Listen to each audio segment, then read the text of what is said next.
Hello दोस्तों, एक बार फिर से आप सभी का स्वागत है एजुकेशन बाइट पर। कैसे हो आप सभी? मैं उम्मीद कर रही हूँ सभी एकदम बढ़िया होंगे। आज मैं आपका जो टॉपिक शुरू करने जा रही हूँ मैथ्स में वो है संख्या पद्धति। ठीक है, लासा मासा के बाद आपका ये टॉपिक दिया था जिसमें पूर्णांक, परिमेय संख्याएं, पूर्ण संख्याएं ये सभी दिया गया है। तो उससे पहले हम संख्याओं से शुरू करेंगे, उसके बाद हम जाएंगे पूर्ण संख्याओं पर। तो संख्याएं क्या होती हैं? संख्या से पहले आप संख्यांक समझ लीजिए, जैसे 0, 1, 2, 3, 4 डॉट डॉट डॉट डॉट 9। तो 9 तक जो है वो है आपके संख्यांक और इन्हीं से मिलकर के बनती हैं संख्याएं। फॉर एग्जाम्पल अगर मैंने 9 और 1 ले लिया तो ये 91 क्या हो गया हमारा? संख्या बन गई। ऐसे हमने 4 ले लिया, 2 ले लिया तो 42 क्या बन गई? संख्या बन गई। संख्याएं जो है वो दो प्रकार की होती हैं। पहली है वास्तविक संख्याएं और दूसरी है काल्पनिक संख्याएं। अलग अलग टीचर्स इसको अलग अलग तरीके से पढ़ाते हैं। वो सीधे सीधे आपका संख्याओं को डिवाइड कर देते हैं, परिमेय अपरिमेय इस तरीके से, भाज्य भाज्य में। लेकिन जो मेन है आपका वो है पहले वास्तविक संख्याएं और फिर है आपकी काल्पनिक संख्याएं। वास्तविक संख्याएं क्या होती हैं? तो वास्तविक संख्याएं वे संख्याएं होती हैं जिनका वर्ग करने पर हमें धनात्मक मान प्राप्त होता है। जब भी हम इनका स्क्वायर करेंगे तो हमें पॉजिटिव वैल्यू प्राप्त होगी हमेशा।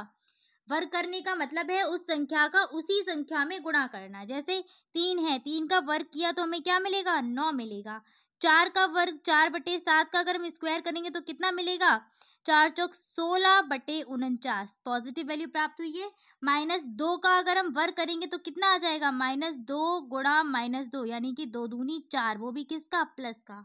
तो देख पा रहे होंगे आप कि वास्तविक संख्याएं क्या है? ऐसी संख्याएं जिनका वर्ग करने पर सदैव धनात्मक मान प्राप्त हो, भले ही वो माइनस की क्यों ना हो। ठीक है, तो ये -2 है क्या? -2 एक वास्तविक संख्या है। काल्पनिक संख्याएं वे संख्याएं होती हैं जिनका वर्ग करने पर धनात्मक मान प्राप्त नहीं होता। जैसे मैंने ले लिया अंडर रूट के अंदर -4। अंडर रूट के अंदर -4 अगर हम इसका वर्ग करेंगे तो क्या प्राप्त होगा? -4 प्राप्त होगा। रूट से रूट हट जाएगा, कितना मिलेगा? -4। धनात्मक मान प्राप्त नहीं हुआ। यहाँ पर देखो वर्ग करने से क्या मिल रहा था? धनात्मक मान। इसलिए जो अंडर रूट -4 है ये कैसी संख्या है? ये एक काल्पनिक संख्या है। सेम ऐसे ही under root -7, under root -1, under root -5 ये सारी की सारी संख्याएं क्या है आपकी?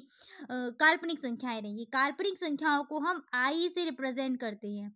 ठीक है, याद रखना हमेशा, ब्रैकेट में लिखा है मैंने, आई स्क्वायर का मान होता है -1।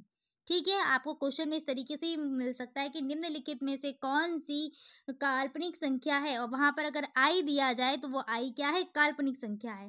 वास्तविक संख्याओं को पुनः दो भागों में बांटा गया है, परिमेय संख्या और अपरिमेय संख्या।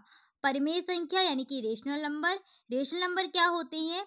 तो वे संख्याएं जो P/Q के रूप में लिखी जा सकती हैं वो कहलाती हैं परिमेय संख्या। और यहाँ पर एक चीज ध्यान रखना, Q कैसा होना चाहिए? Is not equal to zero. Zero, Q कभी भी जीरो नहीं होना चाहिए। कुछ भी हो सकता है 1 2 3 4 5 6 7 8, लेकिन जीरो ना हो। अपरिमेय संख्याएं क्या हैं? तो अपरिमेय संख्याएं ऐसी संख्याएं हैं जिन्हें P/Q के रूप में नहीं लिखा जा सकता। एग्जाम्पल देखो, 22/7 कैसी है? P/Q के रूप में लिखी है, एक परिमेय संख्या है। -3/2 कैसी है? P/Q के रूप में। यहाँ पर भले ही क्या है माइनस का 3 है, लेकिन वो है तो एक संख्या। तो यहाँ पर ये भी क्या है? परिमेय संख्या। 4 परिमेय संख्या। अंडर रूट 9 इसको अगर हम तोड़ने मतलब वैसा करें तो अंडर रूट से आपका 9 बाहर आएगा, 3 बन जाएगा, 3/1 कैसी बन गई? एक परिमेय संख्या। जैसे कोई भी हमने प्राकृतिक संख्या ले ली, हमने लिख दिया 5, तो 5 के नीचे हर का मान कितना होता है? 1। कैसी है? परिमेय बन जाएगी 5/1 आपका। समझ में आ रही है चीजें? चलो आगे बढ़ते हैं। अगला क्या है आपका? अपरिमेय संख्या। अपरिमेय संख्या में याद रखना पाई। पाई क्या है? एक अपरिमेय संख्या है। पाई बहुत इंपॉर्टेंट है। क्यों इंपॉर्टेंट बनती है? कि पाई तो अपरिमेय है, लेकिन पाई का जो मान है 22/7 ये परिमेय है, क्योंकि ये P/Q के रूप में लिखा है। ऐसे ही ई आपकी क्या है? अपरिमेय संख्या। अंडर रूट 2 आपका कितना है? अपरिमेय संख्या में आएगा। √5 क्या है? अपरिमेय संख्या। सेम ऐसे ही √15 हो गया, √3/7 हो गया, √7/4 ये सारी की सारी संख्याएं क्या है? अपरिमेय संख्याएं। जितनी भी शांत संख्याएं होती हैं वो सबकी सब किस में आती हैं? रेशनल नंबर में। और अशांत संख्याएं आती हैं आपकी अपरिमेय में। शांत शांत क्या है, जब हम डिवाइड देते हैं ना, कभी कभार क्या होता है कि डिवाइड जाता रहता है। जैसे हमने दिया 3 से डिवाइड दे रहे हैं हम 20 में, दीजिएगा जरा। 3 एक 3 छिक 18, ठीक है। 2 बचा, डेसिमल लगाए, फिर 20 बन गया, फिर जाएगा 3 3 छिक 18, ठीक है। फिर आपका 2 बच जाएगा, फिर जाएगा। तो इस तरीके से आपका 6 आता रहेगा। अब ये क्या सेम वैल्यू आ रही है, यानी कि ये शांत हो गई है, ठीक है। सेम ही डिजिट बार बार रिपीट हो रही, तो ये शांत हो गई। तो शांत संख्या किस में आ जाती है, इसमें। ऐसे दो दो डिजिट भी सेम सेम आ सकते हैं, जैसे 25 25, 23 बार बार रिपीट हो रहा है, आते ही जा रहा है, आते ही जा रहा है हर बार, तो वो संख्या कैसी होगी, शांत संख्या हो जाएगी। अशांत में अलग अलग डिजिट बार बार रिपीट होते रहेंगे। आगे बढ़ते हैं, अगली क्या है, परिमेय संख्याओं को फिर से बांट दिया है आपका, जिसमें पहली आती है प्राकृतिक संख्याएं। प्राकृतिक संख्याएं क्या होती हैं, तो ये संख्याएं एक से शुरू होकर कहाँ तक जाएंगी, अनंत तक। 1 2 3 4 5 6 7 8 9 10 11 12 13 14 सब क्या है, प्राकृतिक संख्याएं हैं। अनंत तक जाती हैं ये एक से शुरू होकर। इनको किससे प्रदर्शित करते हैं, तो इनको n से प्रदर्शित करते हैं। सबसे छोटी प्राकृतिक संख्या कौन सी है, तो सबसे छोटी प्राकृतिक संख्या है 1। इसके बाद पूर्ण संख्याएं, तो पूर्ण संख्याएं 0 से शुरू होती हैं।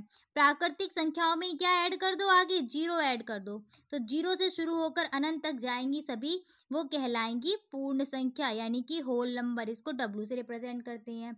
सभी प्राकृतिक संख्याएं पूर्ण संख्याएं होती हैं, ये चीज याद रखना। और सभी पूर्ण संख्या प्राकृतिक संख्या नहीं हो सकती, क्यों, क्योंकि 0 तो पूर्ण है पर 0 प्राकृतिक में नहीं आता है, ठीक है। ये कहाँ से शुरू होंगी, तो 0 1 2 3, बस 0 के बाद क्या है, पूरा का पूरा प्राकृतिक संख्या आ रही है, 0, n।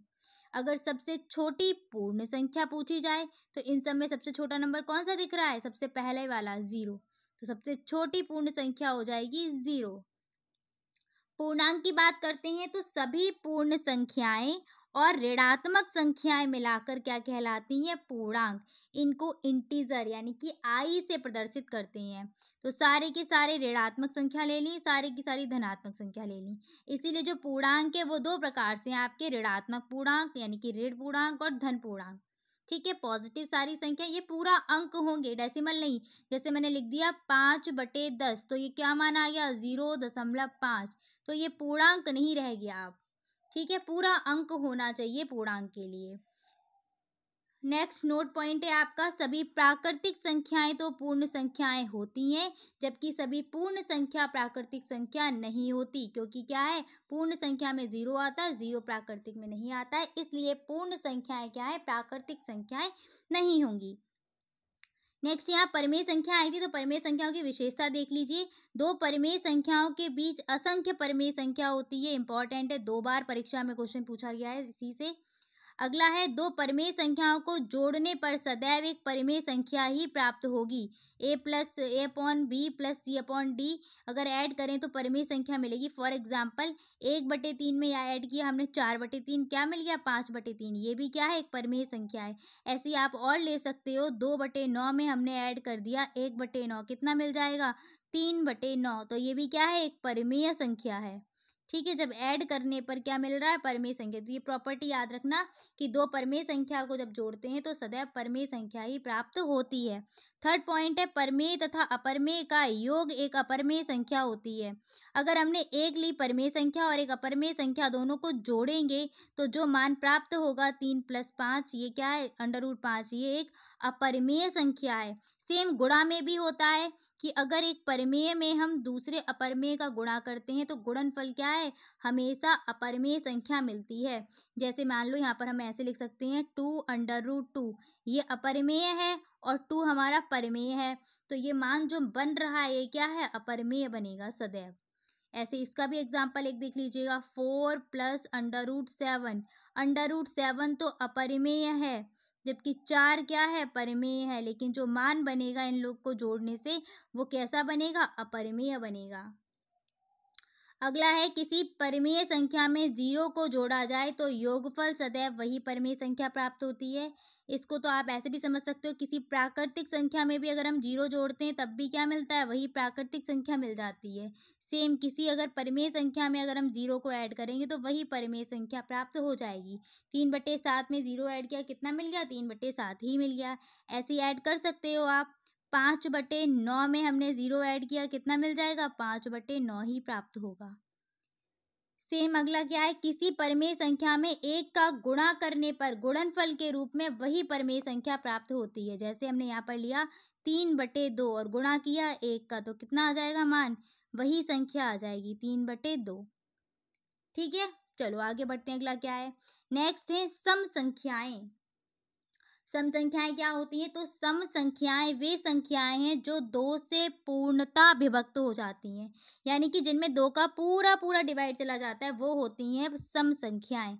जो आपने प्राकृतिक संख्याएं पढ़ी थी, प्राकृतिक संख्याएं कहाँ से शुरू हुई थी, 1 से। बस इन्हीं में क्या है, आपकी अल्टरनेट चलती हैं सम और विषम संख्याएं। विषम को भी देख लो, विषम संख्याएं वे संख्याएं जो 2 से पूर्णता विभक्त नहीं होती। एक आपकी विषम संख्या, इसके जस्ट बाद क्या आती है, 2। 2 कैसी है, सम संख्या। 2 के बाद क्या आता है, 3। 3 कैसी है, विषम संख्या। ठीक है, 3 के बाद क्या आता है, 4। 4 सम हो गया। फिर 5 विषम, 6 सम, 7 हो गया विषम, 8 कैसी है, सम संख्या, 9 विषम संख्या, 10 सम संख्या। देख रहे हो, अल्टरनेट चलती हैं, एक विषम एक सम। इस तरीके से अगर मैं लिखूं 1 2 3 4 5 6 7 8 9 10, तो देखो एक सम एक वो चलेगी, एक इवन एक ऑड। पहली ऑड दूसरी इवन, फिर ऑड फिर इवन, फिर ऑड फिर इवन, फिर ऑड फिर इवन, फिर ऑड फिर इवन। इस तरीके से ये चलती रहती हैं, अल्टरनेट चलती हैं सम और विषम संख्या। सम संख्याएं क्या है, जो 2 से पूर्णता विभक्त हो जाती हैं, वो सम। और जो 2 से पूर्णता विभक्त नहीं होती, वो विषम संख्याएं। भाज्य संख्याएं क्या होती हैं, तो ऐसी संख्या जिनके 2 से अधिक गुणनखंड होते हैं, या फिर ऐसी संख्याएं जो 1 से, स्वयं से और अन्य किसी संख्या से पूर्णतः विभाजित हो जाएंगी, वो कहलाएंगी भाज्य संख्या। जैसे हमने एग्जाम्पल लिया 4 का, तो 4 1 से तो होगी ही होगी और खुद से तो होगी ही होगी। ये किसी अन्य संख्या से यानी कि 2 से भी विभक्त हो रही है, इसलिए ये क्या बन गया आपका, भाज्य नंबर। ठीक है, यानी कि कंपोजिट नंबर। ऐसे ही 6 ले लो, तो 6 1 से तो हो ही रहा है, खुद से तो हो ही रहा है, किससे और हो रहा है, 3 से और हो रहा है। साथ साथ ये 2 से भी डिवाइड होता है, 2 3 6, तो अन्य संख्याओं से भी डिवाइड हो रहा हो, तो ये क्या बन जाएगा, भाज्य। किसी भी कोई भी एक आप अलग फैक्टर ढूंढ लो, आपने 3 ढूंढ लिया तब भी ये भाज्य बन जाएगा, 2 ढूंढ लेंगे तब भी भाज्य बन जाएगा। अगला नंबर क्या है, 9। तो 9 देखिएगा, 1 से तो होता ही है, 9 से तो होता ही है, और ये 3 से भी होता है, इसलिए 9 कैसी संख्या बन गई, भाज्य संख्या। ठीक है, अभाज्य संख्या क्या है, तो ऐसी संख्याएं जिनके केवल 2 गुणनखंड होते हैं, अर्थात जो केवल 1 से और स्वयं से ही विभाजित होती हैं, वो कहलाती हैं अभाज्य संख्या। सबसे पहले शुरुआत करेंगे 2 से। 1 के पास तो क्या है, इकलौता एक ही फैक्टर है, 1। तो ये तो ना अभाज्य है ना ही भाज्य। ठीक है, ना भाज्य में आएगी ना अभाज्य में। अभाज्य के लिए चाहिए 2 फैक्टर, अभाज्य के लिए चाहिए कम से कम 2 फैक्टर। उन 2 में क्या है, एक तो वह स्वयं है और एक है। ठीक है, और भाज्य के लिए चाहिए हैं 3 फैक्टर। कौन कौन से, एक तो 1 से डिवाइड हो, दूसरा स्वयं से डिवाइड हो, और तीसरा किसी अन्य संख्या से। तो भाज्य के लिए कम से कम 3 फैक्टर की ज़रूरत है और अभाज्य के लिए कम से कम 2 फैक्टर की ज़रूरत है। एक के पास ना 3 है और ना 2 है, जब 2 ही नहीं तो 3 कहाँ से होंगे, तो ये ना तो भाज्य ना अभाज्य। 2 से शुरू करो, 2 देखो 1 से होती है और स्वयं से होती, बाकी किसी और से 2 विभाजित नहीं होगा। सेम 3, 3 1 से होता है और खुद से होता है, बाकी किसी से नहीं होता, तो 3 भी क्या है, एक अभाज्य संख्या। 5 1 से होता है और 5 से होता है, तो 5 भी क्या है, एक अभाज्य संख्या। 7 को ले लो, 7 किससे होता है, एक तो 1 से होता है और एक खुद से होता है, तो 7 भी कैसी, एक अभाज्य संख्या। 11 1 से होती है और 11 खुद से होता है, तो एक भी क्या है, आपकी अभाज्य संख्या। मैं यहाँ पर फटाफट से अभाज्य संख्याएं लिख देती हूँ, जिससे आपको कुछ रिवीजन हो जाए। पहली है 2, उसके बाद 3 5 7 11 13 17 19। बस इनको ध्यान रखो, आगे भी हैं, ऐसा नहीं कि आगे नहीं है। इनसे बस आपका काम हो जाएगा, अगर आएंगी तो एग्जाम में इनसे आप पता कर लेना, वरना ट्रिक तो है ही आपकी। जैसे ही वो किसी और का फैक्टर आपने ढूंढ लिया, समझ जाइए कैसी बन गई भाज्य संख्या। अगला है सह अभाज्य संख्याएं। तो सह अभाज्य संख्याएं ऐसी अभाज्य संख्याएं होती हैं या ऐसी संख्याएं होती हैं जिनका मासा क्या होता है, एक होता है। जैसे 2 और 3, इसका मासा क्या है, एक। 5 और 7 मासा क्या है, एक। 4 और 3 मासा क्या है, एक। ऐसी और ले लो 3,5, देखो मासा कैसे निकलेगा, एक तो इसके पास एक से डिवाइड हो रही, एक 3 से हो रही, ये भी क्या है, एक से हो रही है और 3 से हो रही है, सॉरी 5 से हो रही है, तो मासा क्या मिलेगा, एक मिलेगा। ठीक है, कॉमन फैक्टर एक ही है। तो याद रखना, जितनी भी अभाज्य संख्या है, उन अभाज्य संख्याओं को अगर मासा निकालोगे तो वो एक ही निकलता है। तो सह अभाज्य संख्याएं ऐसी संख्याएं होती हैं जिनका मासा क्या होता है, एक होता है। कुछ इंपॉर्टेंट पॉइंट है। पहला पॉइंट है आपका, एक ना तो भाज्य संख्या है ना ही अभाज्य है। एक सबसे छोटी प्राकृतिक संख्या है, जो मैंने आपको बता दी थी, प्राकृतिक संख्या सारी की सारी एक से शुरू होती हैं। 0 जो है वो सबसे छोटी पूर्ण संख्या है। सबसे छोटी अभाज्य संख्या है 2, सबसे छोटी भाज्य संख्या होती है 4। यहाँ पर आया था पॉइंट, देखिए भाज्य 2 आपकी अभाज्य है, 3 अभाज्य है, उसके बाद भाज्य कौन सी मिल रही, 4। तो ये 4 क्या है, भाज्य संख्या। सबसे छोटी भाज्य संख्या कौन सी है, 4। आगे बढ़ते हैं, अगला क्या पॉइंट है आपका, पाई एक अपरिमेय संख्या है, इंपॉर्टेंट है, ध्यान रखना, बता दिया है, पूछा भी गया है एग्जाम में। एक मात्र सम अभाज्य संख्या, तो वो है 2। बाकी की सारी सम संख्याएं नोट करके लिख लीजिए, अगर आपको पता नहीं है तो। सारी की सारी सम संख्याएं भाज्य संख्या होती हैं, क्योंकि उनके पास एक कॉमन फैक्टर है, क्या, 2। तो सब अभाज्य सारी की सारी सम संख्याएं भाज्य हैं, केवल 2 को छोड़ के। 2 ऐसी संख्या है जो सम भी है और अभाज्य भी है। इसके बाद 2 परिमेय संख्याओं के बीच जो आती हैं वो असंख्य परिमेय संख्याएं आती हैं, ये पॉइंट भी याद रखना। अगला आपका है पूर्ववर्ती और परवर्ती संख्या। तो पूर्ववर्ती को हम बोलते हैं प्रेडिसेसर और परवर्ती को बोलते हैं सक्सीसर। परवर्ती हो गया, उत्तरवर्ती हो गया, अनुवर्ती हो गया, सब सेम सेम है। पूर्ववर्ती निकालना होता है तब उस कंडीशन में हम 1 माइनस करते हैं संख्या में, और अनुवर्ती निकालना हो तो उस कंडीशन में हम करते हैं 1 प्लस। फॉर एग्जाम्पल, अगर मैंने बोला आपको 39 की पूर्ववर्ती संख्या बताइए, तो 39 माइनस 1 कितनी आ गई, 38। यानी कि 39 से जस्ट पहले कौन सी संख्या आती है, 38, वही है इसकी पूर्ववर्ती संख्या। पूर्व मीन्स पहले आना। यहीं पर अगर मैं देती आपको 46 की परवर्ती संख्या बताइए, परवर्ती यानी कि उत्तरवर्ती, 46 के बाद में कौन सी आ रही, तो उसके लिए क्या करो, 1 प्लस इक्वल 47। और ये तो ओरल भी कर सकते हो, 46 के जस्ट बाद क्या आ जाएगी, 47। क्वेश्चन भी है यहाँ पर आपका, 810 की पूर्ववर्ती संख्या है, तो 810 माइनस 1 कितनी बन जाएगी, 809। 496 की उत्तरवर्ती संख्या है, तो 496 प्लस 1 कितनी बन गई, 497। ठीक है, कुछ अभ्यास प्रश्न फटाफट से कर लीजिएगा। पहला क्वेश्चन है आपका, एक है भाज्य संख्या, अभाज्य संख्या, ना तो भाज्य ना अभाज्य। तो एक जो है वो ना तो भाज्य ना ही अभाज्य, क्योंकि एक के पास केवल एक ही फैक्टर है, वो भी क्या, एक। नेक्स्ट क्वेश्चन है, 2 असमान परिमेय संख्याओं के बीच परिमेय संख्या होती हैं। 2 बार ये क्वेश्चन आया हुआ है, बताइए कितनी होती हैं, 10, 20, 111 या अनंत।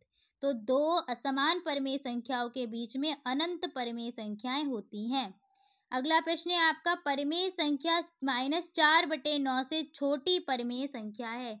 तो पूर्णांक में मैं आपको एक चीज बताना शायद भूल गई हूँ, 0 ये रहा, -1, -2, -3, -4। जैसे ही हम इधर की तरफ बढ़ते मान घटता जाता है, यानी कि -1 बड़ा है किससे, -4 से। तो ये -4 क्या हो गया, छोटा हो गया।